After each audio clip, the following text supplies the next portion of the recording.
So thank you so much. Hello, Charlottesville. I love that we are doing a hybrid model this evening. So I want to say special hello to the folks who are in person at the a church. Hello. And hello to each and every one of you who have joined us on Zoom today. So for those of you who are new friends, my name is Booker. My pronouns are she and her, and I live and rest and am protected by the land that was stewarded so beautifully by the Lenape people in Philadelphia, Pennsylvania, where I've been living for about 2 years. But my lineage, my what we call my old home place, is actually in Ivy, Virginia. I grew up in Northern Virginia, and my family on my mother's side has been on Old Turner Mountain Lane Road in Ivy, Virginia for like 4 or 5 generations. And that's where my parents retired and live. And for those of you who don't know, Old Turner Mountain Lane Road was um, initially inhabited by formerly enslaved folks exclusively. And my family is the last remaining Black family there. So I feel a very strong connection to Charlottesville, to Ivy, to the beautiful red clay that used to stain my socks when I was a kid, visiting my grandparents. So coming in teaching at in Charlottesville feels like a homecoming. So thank you so much for having me this evening. I always like to bring in my ancestors from the land of Ivy, and also my ancestors and the Dharma, my ancestors of liberation. And so the ancestor of the Dharma that really inspires the way I teach is Dipa Ma. Dipa Ma, translated as the mother of Dipa. And she was a householder, um, widowed soon after her baby was born, and was dying of a broken heart. And she was in Bangladesh, and her doctor recommended that she meditated. And so she was one who really inspired other women to be able to wake up to find their spiritual practice while they were householders. Told them that they didn't need to go off into the forest and meditate, but that they could wake up, they could have full liberation through their everyday task as housewives, as householders. And so her style of sort of taking the practice off the cushion and just, I don't want to say ingest, but living the practice off the cushion and finding liberation in any form that you're in is such a huge inspiration to me, and the way that I offer my teachings. My ancestors of liberation are people like the poet, activist, writer Audre Lorde, the Zen monastic and founder of Engaged Buddhism, Thich Nhat Hanh, the social commentator and academic, beautiful writer Bell Hooks. So these are people that I am inviting in, whose shoulders I stand on to be here this evening to share these offerings with you. So Liz invited me to come in and speak on right livelihood today. And I said, yay, because I didn't have to decide what I wanted to teach on. It was really like so liberating to just be handed an assignment and be like, cool, I can do that. So I'm really excited to jump into that conversation this evening with you all. But first, I want us to take a moment to check in with who's in this space with us tonight. I know for a lot of us, we kind of get on Zoom, and especially if this isn't our home Sangha, we're like, oh, it's a bunch of people in a bunch of little boxes, and we don't really consider the humanity of who's actually there. And so, growing up in the Baptist church, my favorite aspect of it was what was called the call to fellowship. We're in the middle of the church, the preacher would stop preaching and would invite us to get up and to walk around the room and to see who was there, to kiss and hug and ask how their family was doing, how they were doing. And so, a way that I've been able to, oh my gosh, some of you all are in a church. You can actually do this in real time. This is so exciting to me. That's amazing. So if you're in the church, if you want to get up and walk around, just sort of say hello and check in with folks, that would really warm my heart. And for those of us who are on Zoom, we can lean in and take a moment to move our cursor over top of each little square so we can not only get a view of who's in the room, but also we can see their name. And maybe we can smile or wave, and maybe we can actually catch each other at the exact same time that they're looking and smiling and waving at us. uh, Seeing this in a church is like, I haven't seen this in years, and this is really doing something special to my heart this evening. So thank you all so much for that. And you can click over onto the second page. And I know that some folks are off camera, and that is fine. And just want to let you know that we see you, we witness you, we can feel your energy here, even if you are off camera and taking care of yourselves tonight. Oh, I see some hugs at the church. Yay! All right, folks. So if you are in person, why don't you go ahead? I think you all can see us, right? We can wave to the people at the church. Hi. And those of you who are in person, if you want to go ahead and take your seat, if you're choosing to do a seated meditation practice this evening. So, as we're talking about right livelihood or skillful livelihood, I find that whatever teachings we are offering, for me, always starts with the felt sense of the body. It always starts with what we can know, what we can feel through dropping into the information, the messages that our body gives us, and also dropping into the quality of the breath. So whether the breath is short and tight or flowing freely, so much information that we need to know can be found by tapping into the body. And so I invite us to take a moment to find a posture that's going to work for our body this evening. If you've had a long day and you've been carrying the weight of the world on your shoulders and you need the earth to witness you and to hold you, you can take a lying down practice. If there is a lot of restlessness or energy, buzziness moving through the body, a standing practice. Actually, that could be a walking practice would be better for you. If there's sleepiness in the body, standing could be really great because we don't typically fall asleep when we're standing up.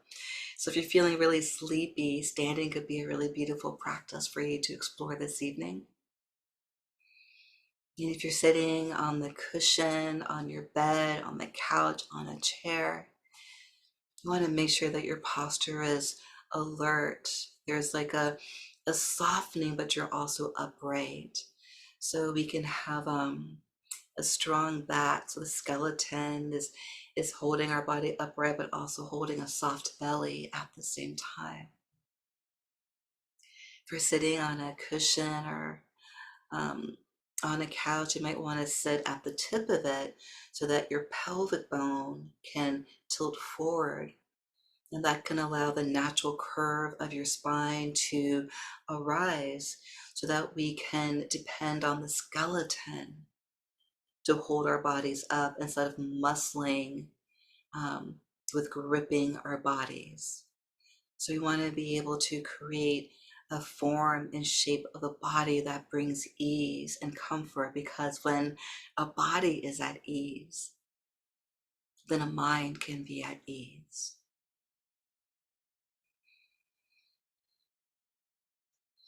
I always like to take a moment to look around my space.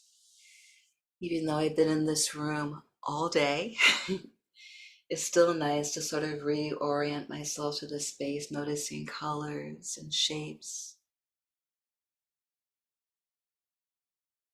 noticing the elements of nature,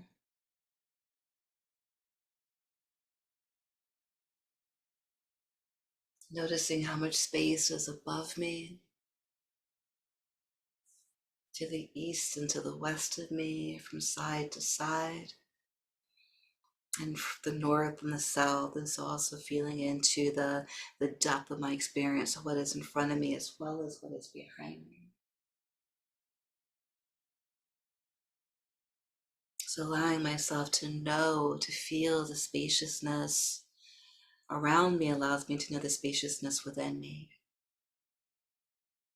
So I invite you to go ahead and rest your eyes in whatever way works best for you this evening.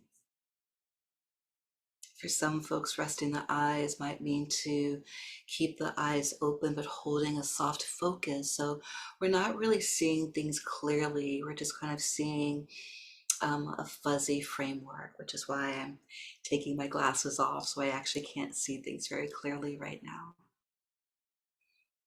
You can rest the eyes by looking down to the tip of the nose or a spot on the earth. Or you can close the eyes by allowing the top lid to gently kiss the bottom lid as we close the eyes all together.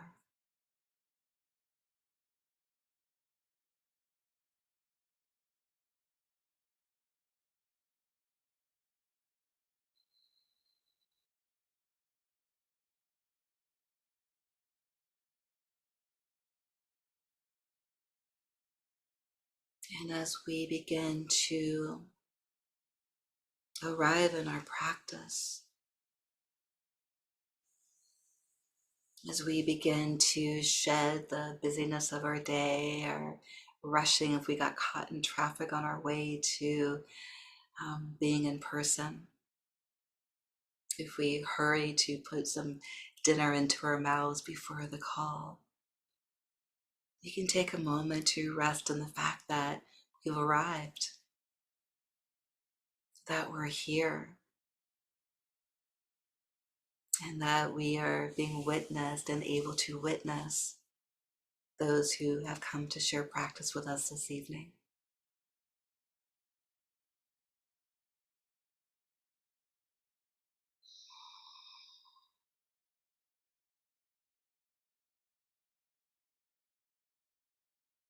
So I'll begin by dropping in to the body. I just start with the root, so starting with my feet first. Kind of checking in with where the feet are. You can wiggle the toes. If you're sitting or standing, you might want to lift the toes, spread them wide, and then place them back down onto the earth. And then perhaps lifting the heels, feeling them sort of energetically spreading, and then dropping them back down to the earth.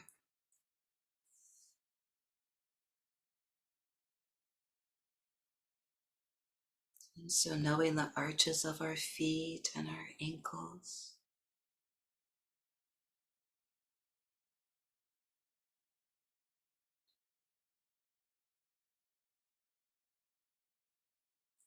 Noticing the space between our ankles and our kneecaps. I like to flex my calf muscles just to remind me of this lower part of my leg and where it is in space.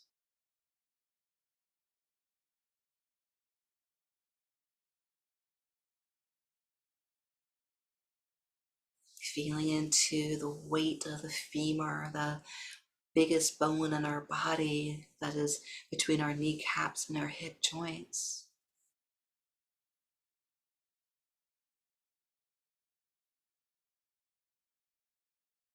Noticing how they hook into our hips and into our pelvic bone, that heavy bone that sits in the middle of our body, connecting the bottom to the top of our body. If you're sitting upright, it could be useful to kind of explore the sits bone, the bottom of our pelvic bone, by perhaps leaning forward or leaning back, leaning to the right and to the left. If you're lying down, you can tip the pelvic bone up and back. And if you're lying down, see if you can rest by bringing your sacrum to the ground, that triangle bone at the base of your spine. That can be easily accessed by bending your knees, placing the feet on the ground, and really pressing the low back into the earth to give you some ground and a way to have contact with the earth while lying down.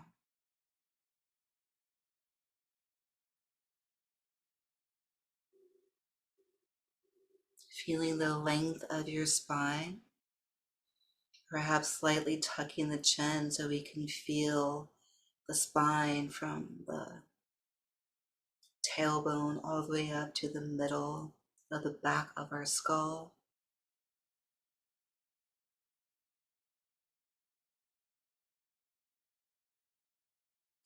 Feeling the collarbones widen and the shoulders slide away from the ears as we bring some weight to our elbows.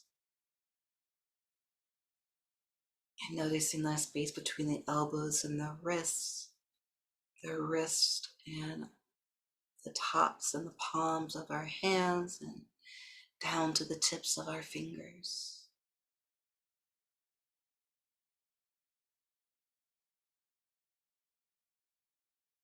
And so feeling into the stillness of this body at rest.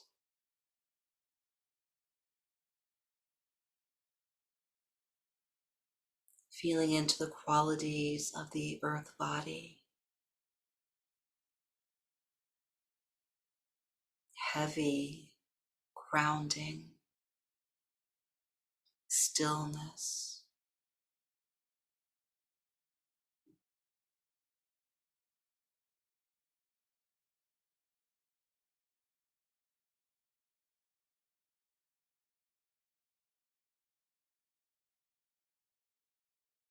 And in the stillness, you might notice that there is a expansion and contraction, a rising and falling, as wind element is known in this body, as we breathe the breath in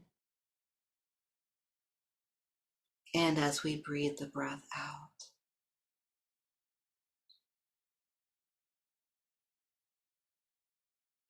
And see how low you can drop the breath into your body, perhaps starting with bringing the hands over the belly. And as you breathe in, feeling the hands sort of separate and expand as the breath breathes in, pressing the belly into the palms of our hands. And as we breathe the breath out, see if we can feel the hands slide back together as the breath sends the belly button back towards our spine. So breathing the breath in through the center of our body and breathing the breath back out.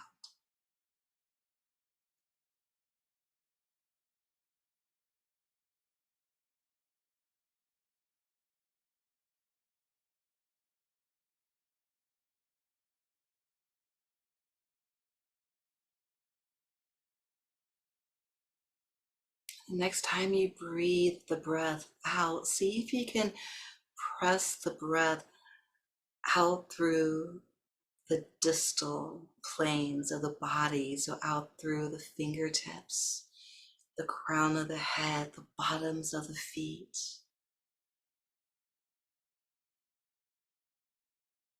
See how much movement we can explore with wind element moving through the body.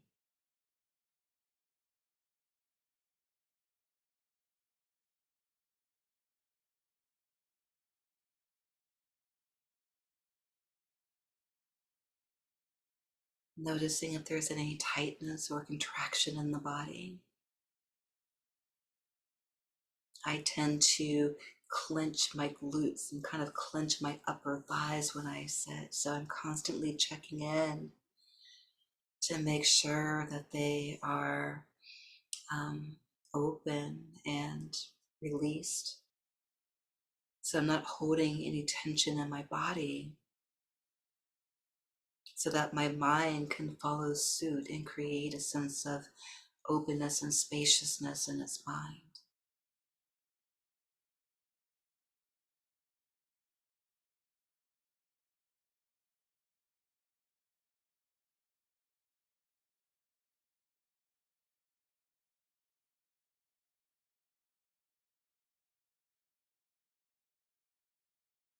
So as I mentioned, we'll be working with this first bucket in the Eightfold Path, Sila, specifically looking at right livelihood this evening. And so notice the initial response in the body. Was there a tightness, a contraction, even an aversion, a leaning back around this topic?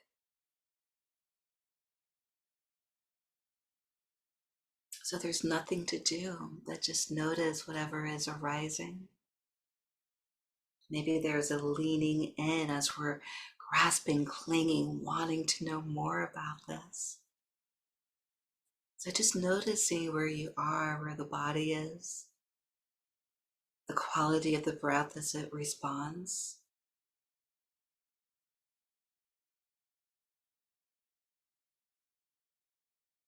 And see if you can touch back in to that quality of ease in the body,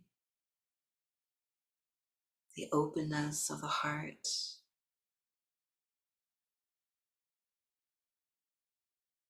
the fluidity of breath as we breathe in through the center and breathe out through the distal.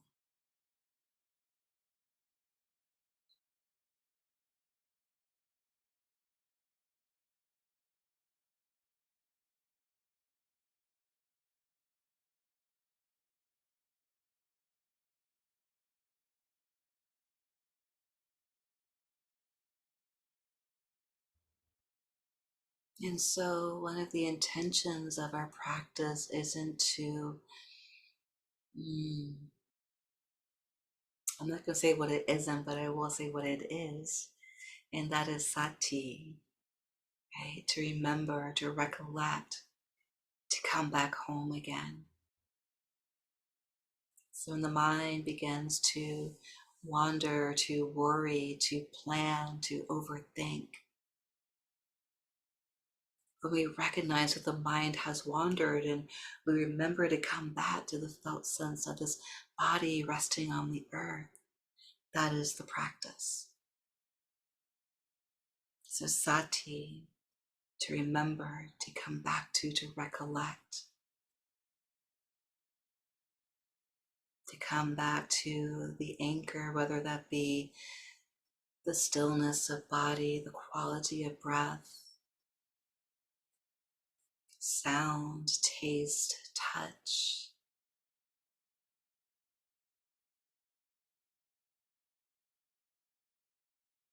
Keep allowing ourselves to come back home again.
If the mind has wandered and have moved into a mind that is planning or thinking, can we drop back to the felt sense of this body? Earth element resting on earth element.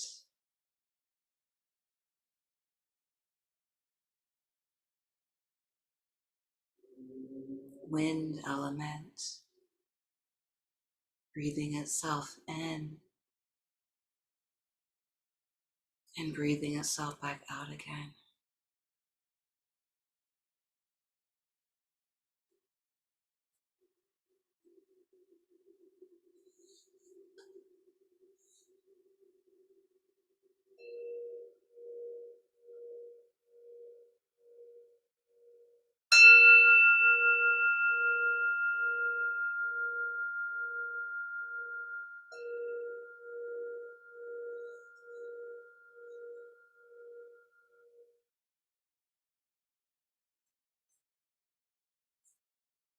Thank you so much for your practice, dear ones.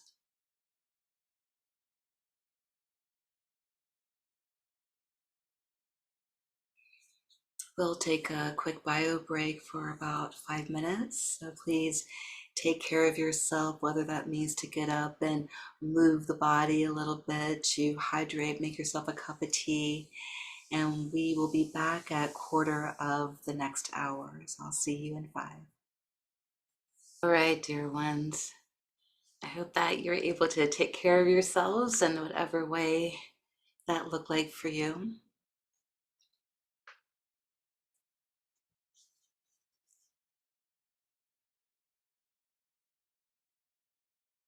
Folks are really like partying at the church, huh? They're just like hanging out.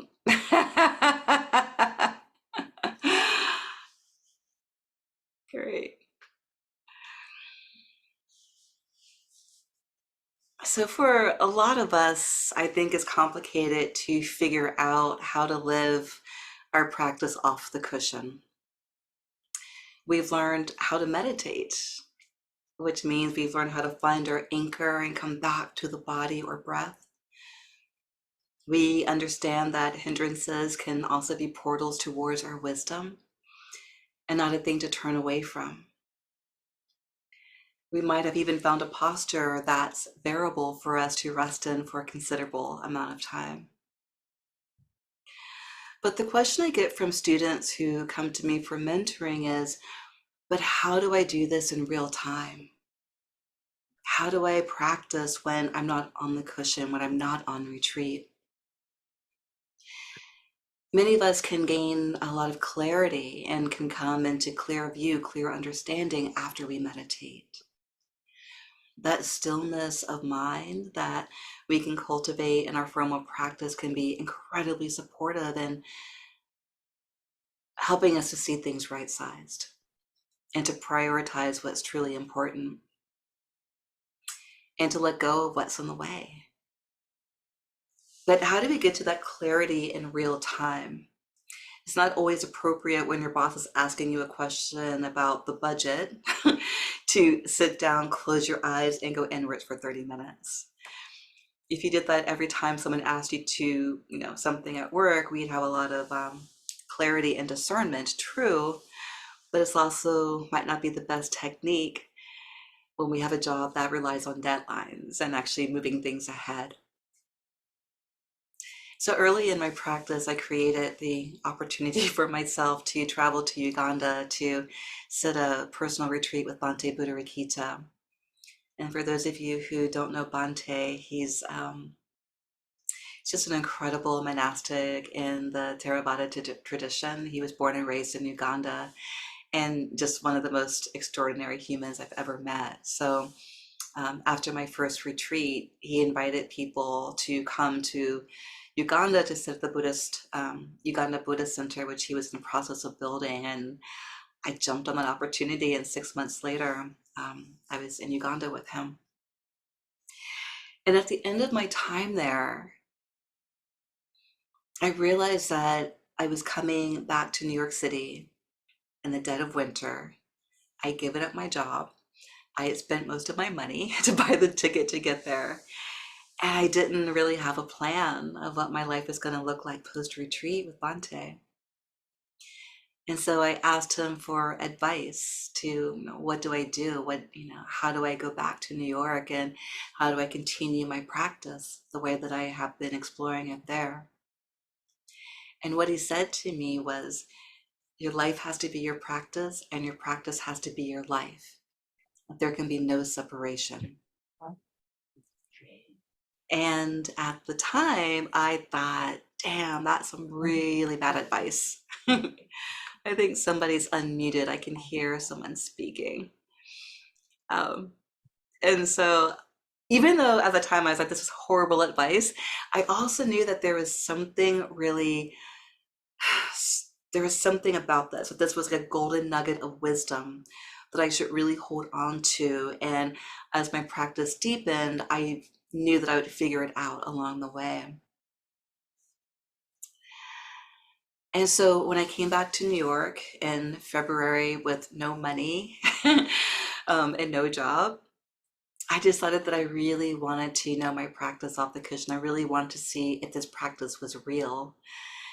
And I followed the advice of the Buddha, who said, Ehipassiko, to come and see for yourself. And so I thought I would spend a year practicing the Eightfold Path, which I know that you all have been practicing and working with right now. And so I thought, if I can live the Eightfold Path off the cushion, then this practice is real, and I'm going to stick to it. And so, as a reminder, the Eightfold Path is sort of split into three different buckets.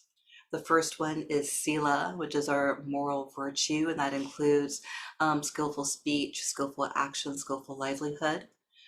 That second bucket is Samadhi, which is concentration. So we're looking at skillful effort, skillful mindfulness, skillful concentration. So really collecting the mind in that one. Excuse me. Then the third bucket is our wisdom bucket, Panya, and that includes right view and right resolve. And so I began at the beginning. I started with Sila. And it was really this first bucket that energized me, because it showed me how deeply our lives were intertwined as I explored the 5 precepts of right action, how to express myself in a way that could be heard by learning how to listen with my heart through the tenets of right speech, and how to keep my practice alive and at the forefront as I explored how to keep my values aligned within my livelihood. So this bucket of Sila also shows up as a second aspect of the paramis, these 10 perfections of heart and mind that are the prequel to the Buddha's life. And here, Sila is rooted in the heart. So these ethical guidelines of how we move through the world and take care of ourselves, each other, and our earth are said to be a gift to the world. And one of these gifts is the ability to be in relationship and to touch one another's lives. And that is really a revolutionary act. In the poem, When I Die by Nikki Giovanni, she says, and if I touched a life, I hope that life knows that I know that touching was and still is and will always be the true revolution. And so Sila lays the groundwork that allows us to touch another life as we make sure that the heart and mind are attuned to skillful speech, skillful action, and skillful livelihood, so that we don't harm each other and we don't harm ourselves as we navigate the world. And it was Bante, when I was in Uganda and we were talking about the Eightfold Path, and he was like, I don't like the word right. When you say right, it sounds like if you're not doing it well, then you're wrong. And he said, I like skillfulness or skillful, because he said that it gives you space to sort of grow into this, to build up the skill or the capacity. So even though typically we'll say right livelihood, I really love skillful livelihood. And so, this foundation of sila, these three buckets are the soil, and from it, the rest of the path can reveal itself and bloom out of it.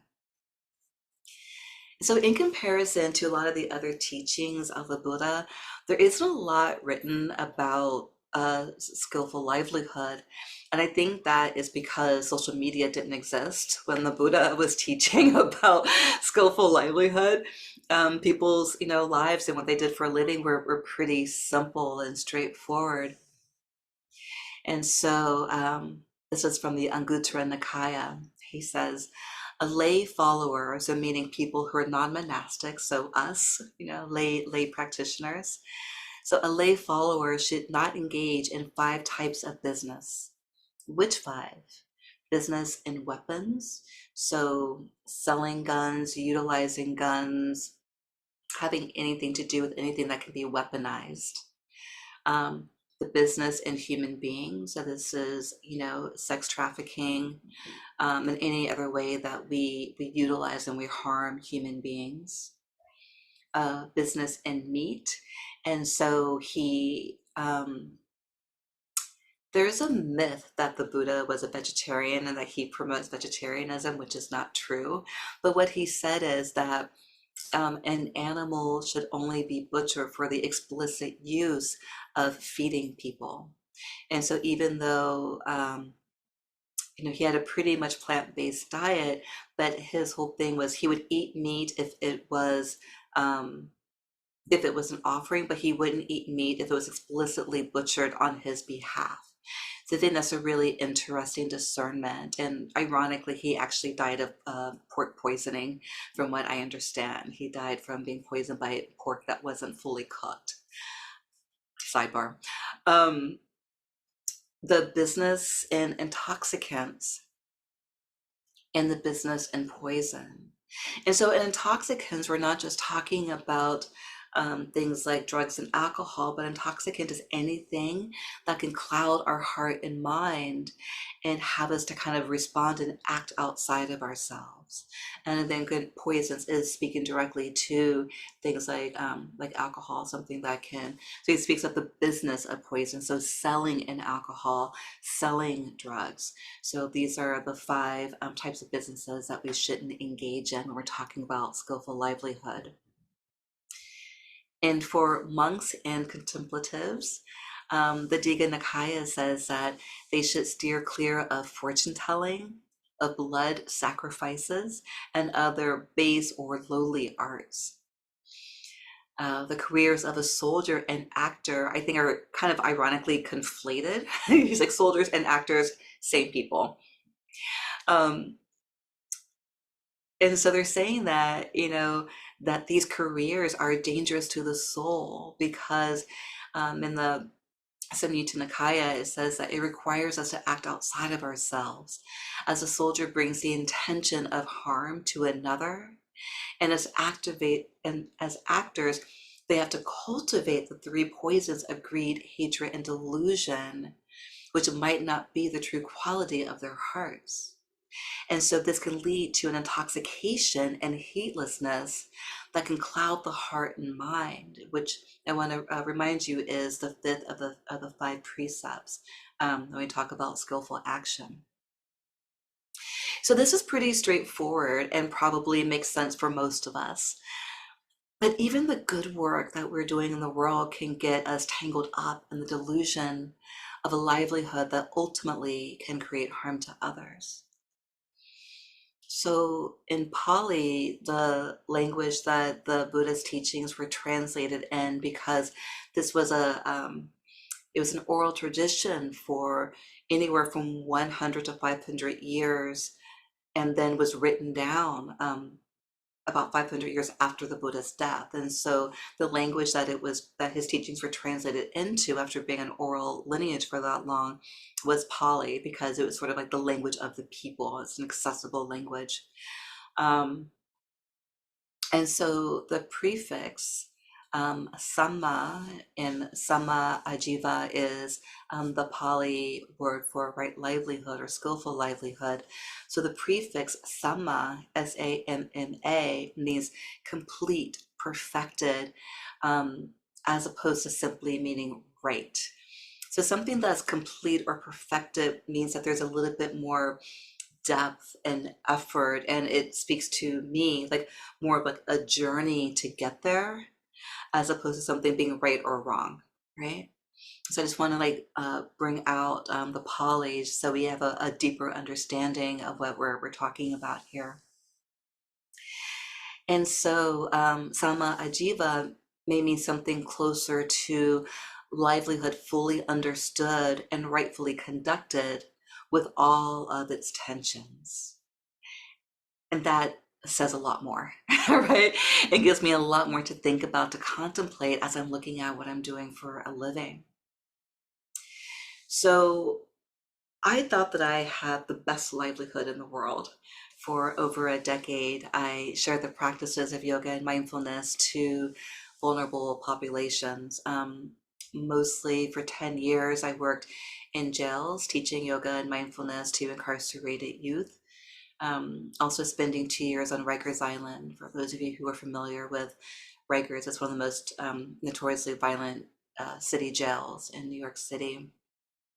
But it's the most notoriously violent city jail in the country. It's a really horrific place to be. And I was there for 2 years also working with the adolescent population that were young boys that were 16 to 18. Many of them were at the beginning of their life sentences. And this was work that I loved so deeply, and I was so dedicated and so devoted to it. And I very much identify with being, that prison girl. And I know I spoke at conferences and traveled around the country and taught trainings for a long time. And it began to feel strange for me. Um, and I couldn't understand why. I had written academic papers about the work I was doing. I had co-written books about the work I was doing.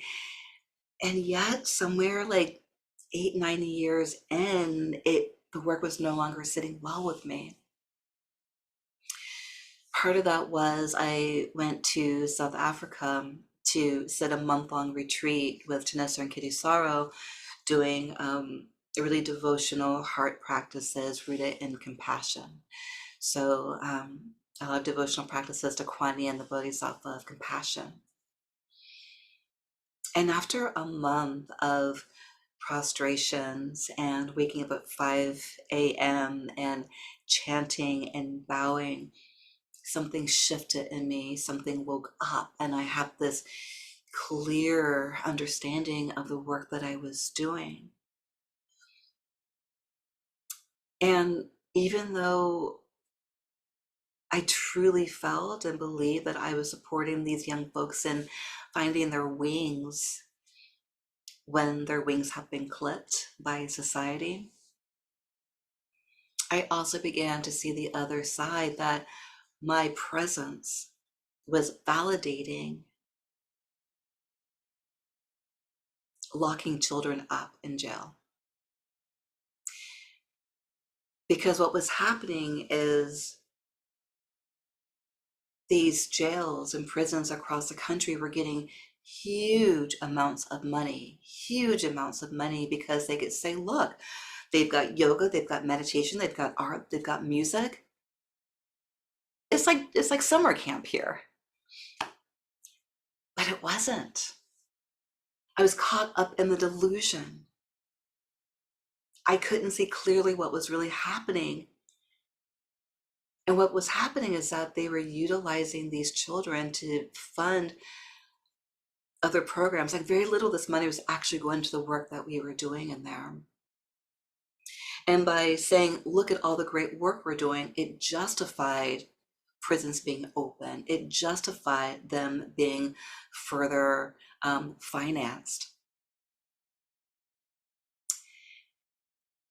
It justified them taking away dignity of these young people. and a lot of their ability to have a space of rehabilitation and to enter back into the world. And there was this internal agitation in my body as I began to fully understand and could feel into all the tensions of the work that I was doing. And I realized that I couldn't go back anymore. And, you know, for those of us who are doing, that sort of work, maybe you can balance it out, and I'm just speaking from my own personal experience, how it landed for me. And something that really supported me in getting there was leaning on the precepts, right? Because a lot of these teachings only come alive when they're in relationship with other teachings that kind of support and lift them up and give them legs. And so for me to lean on the precepts, I was able to reflect on if this work was protecting life. Was the work I was doing protecting life? Was there a generosity of heart and mind? Was there any kind of power dynamic at play that my presence kind of co-signed? Was the language that folks were using or not using aligned with my values? And was I being intoxicated by money or prestige of my positionality in the world? And so we can fall back on the precepts, right?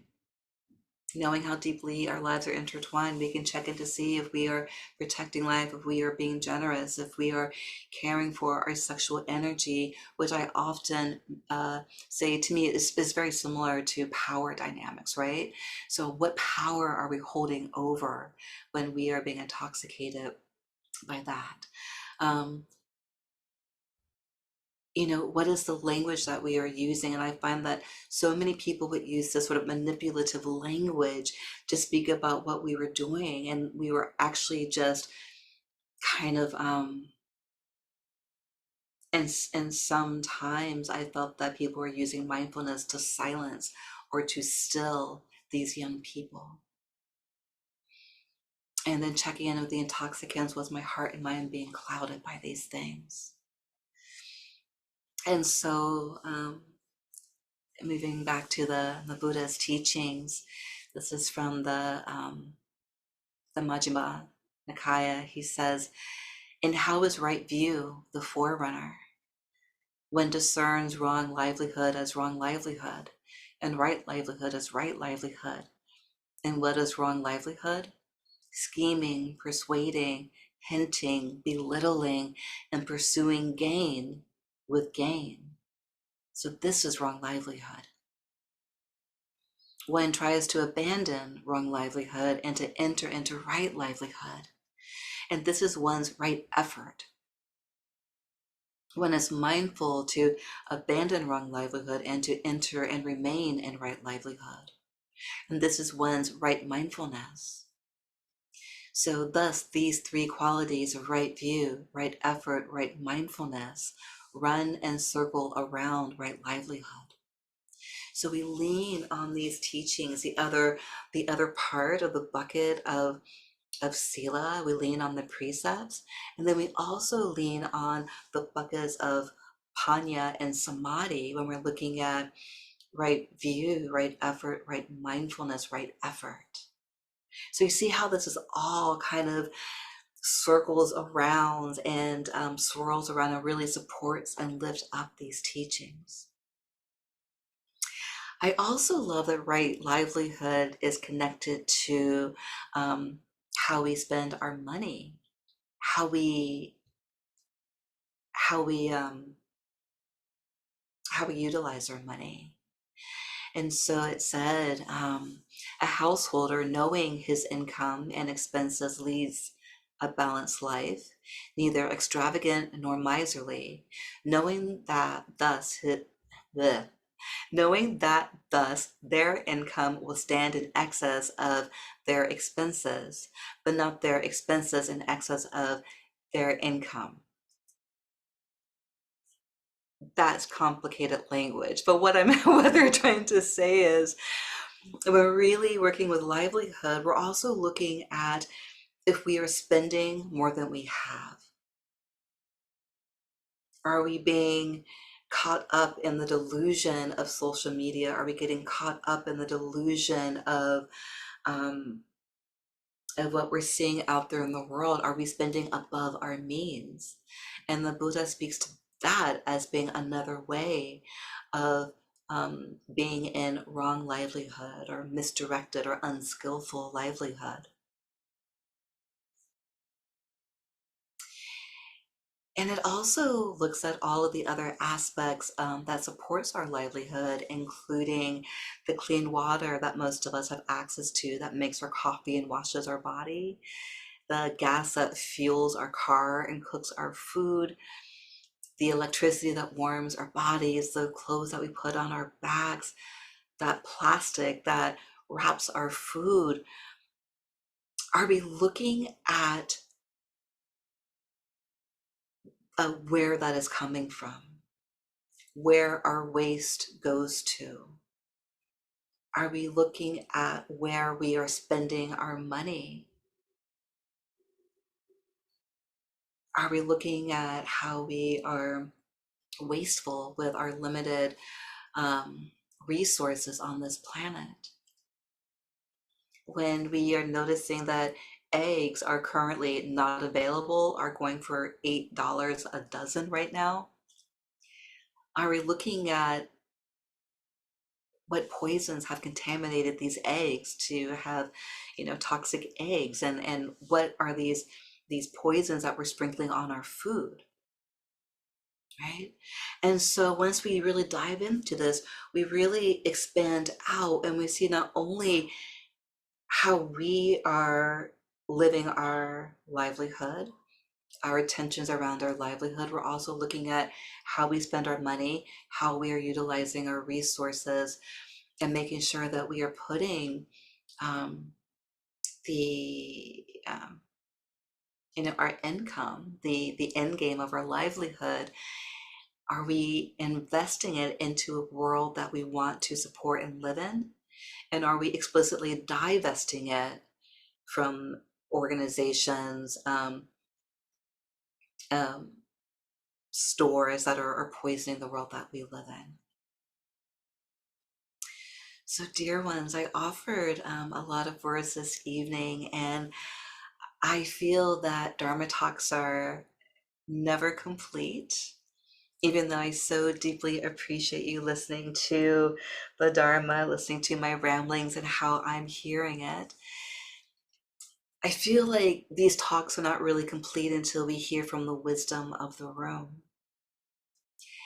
And so I want to take a moment of silence because I know that for me, it takes me a minute to kind of digest things. So maybe we take about a minute or two to um, sit with some questions or to sit with anything that awakened in your heart or pinged your gut as you were listening to the talk.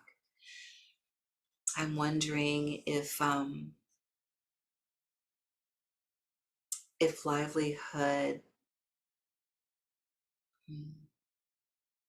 I'm just wondering how it's landing for you, if there is questions around your livelihood, around any of the Buddhist teachings around it. And also, how do you know when you are in a skillful livelihood and when you're in an unskillful livelihood? This could be the felt sense in the body. It could look like the dragging yourself out of bed because you don't want to go to work in the morning. It could be, this sense of just this internal agitation. Um, Yeah, so it'll take you a minute or two to reflect on livelihood and what this looks like for you. It could be useful for you to sit in quiet contemplation, to journal, or to actually get up and move the body to allow these teachings to move through you.